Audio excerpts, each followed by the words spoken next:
Hey guys, welcome back to the Cob Barndominium. It's been a couple of weeks and we've done some updates.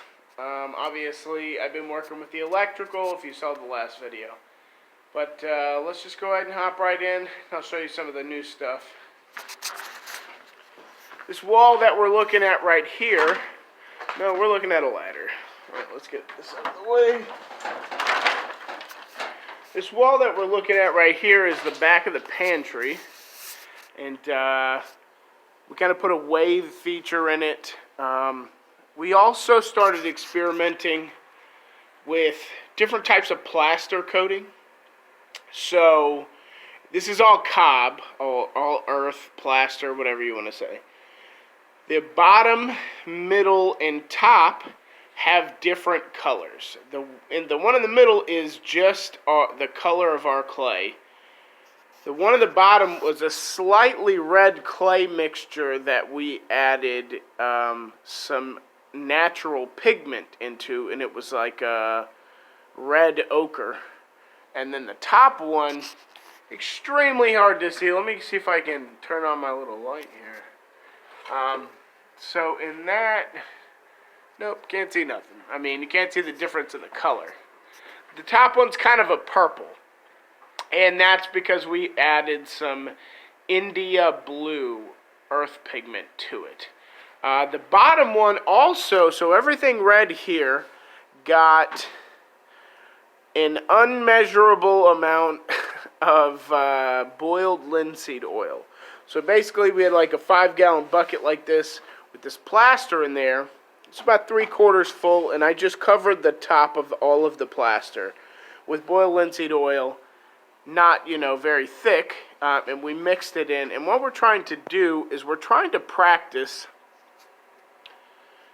a hardened coating. So there's all kinds of coatings for Cob, but I put some boiled linseed oil on an area of my house, and it was just the most amazing coating. I don't like the toxic aspects of boiled linseed oil, so I'm trying different ways to utilize a more expensive product that's a little bit more natural.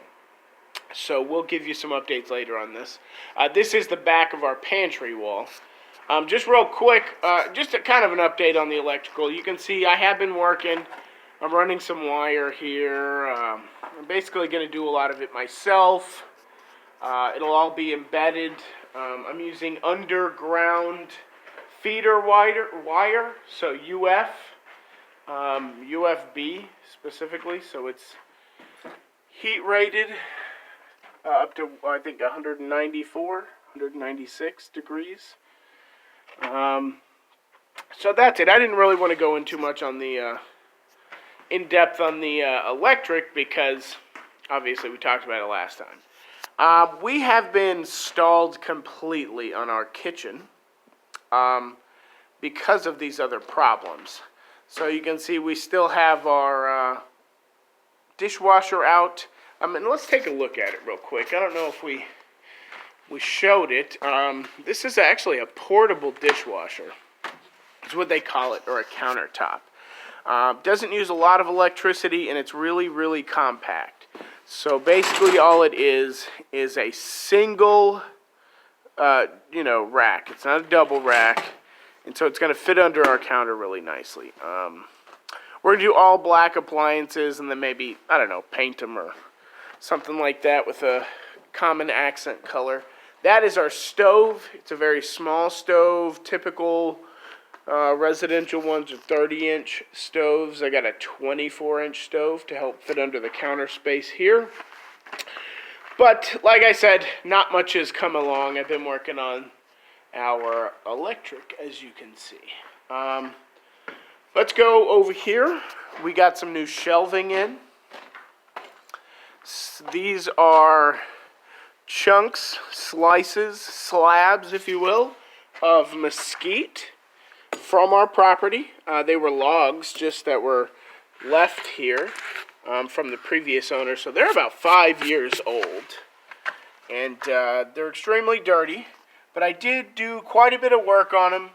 They're a little bit bowed, but they got resurfaced. And so we have some embedded shelves like that.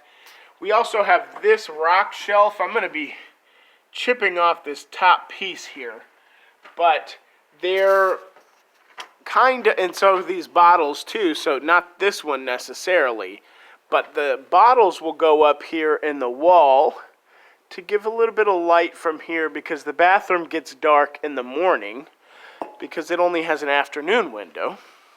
So let's go in here, even though it's really dark right now. A little bit of light.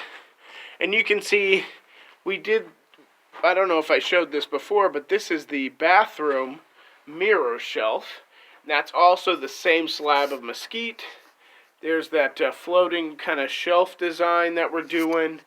But, oh yeah, that rock that pokes through on the other side, it is a very long, kind of arrowhead-shaped rock.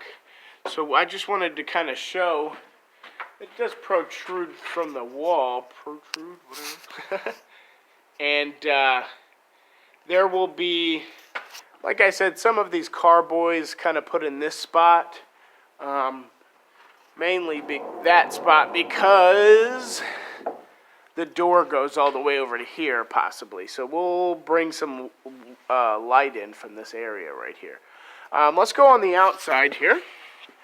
And just real quick, you can see this trench and this hose bib. There's 6 hose bibs we put in recently to bring water to the Cob house. And that's actually the inlet for the Cob house, and just give us access to water around here. We also brought it out to our RV over here. It's not for that RV, it's just kind of an RV site that we have set up. It doesn't have septic. And then we brought a hose bib out there. We don't talk about our other stuff besides the Cob house often, but this is where we live. And we had a carport built, and we're going to put that in there, and now we have water, electricity, and the septic is out there as well. But what we're actually coming out here to look at is the sun sculpture that was on the outside. You can go back in some of our older videos and probably see what it looked like before, but Simon did a lot of work on it. And we went with this two-tone design. It's that same red clay that we added that ochre to, and the bull linseed oil. But he just kind of did his own design, his own sculpture, to finish off the other piece. And you can kind of see it like that. Protrudes from the wall. And let's go back inside here.